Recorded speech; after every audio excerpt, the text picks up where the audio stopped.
राधा अपने पूरे गांव के लोगों को लेकर महादेव के दर्शन के लिए हिमालय की कठिन यात्रा पर निकली थी। गांव में अजीब बीमारी फैल गई थी। राधा को छोड़कर लगभग हर व्यक्ति किसी न किसी रोग से पीड़ित था।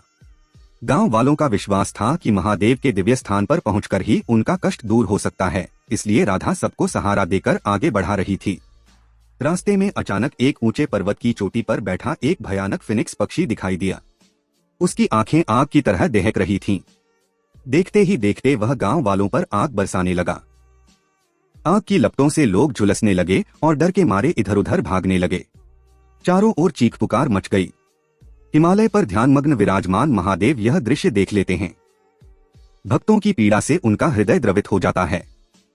उसी क्षण वे प्रकट होते हैं। महादेव अपने त्रिशूल को घुमाते हैं। उसकी दिव्य शक्ति से फिनिक्स पक्षी भयभीत होकर आकाश में उड़ जाता है और फिर कभी वापस नहीं आता। गांव वालों की रक्षा करने के बाद महादेव राधा को अपने पास बुलाते हैं। वे मुस्कुराकर राधा को एक दिव्य त्रिशूल देते हैं और कहते हैं, यह त्रिशूल सेवा और करुणा की शक्ति से भरा है। इससे तुम जो भी निस्वार्थ कार्य करोगी वह अवश्य सफल होगा। राधा श्रद्धा से त्रिशूल को स्वीकार करती है और उसे लेकर गांव लौट आती है।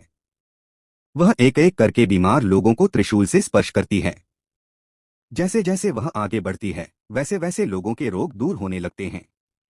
कुछ ही समय में पूरा गांव स्वस्थ और प्रसन्न हो जाता है। उस दिन के बाद गांव वाले समझ जाते हैं कि सच्ची श्रद्धा, सेवा और विश्वास में ही सबसे बड़ी शक्ति छिपी होती है।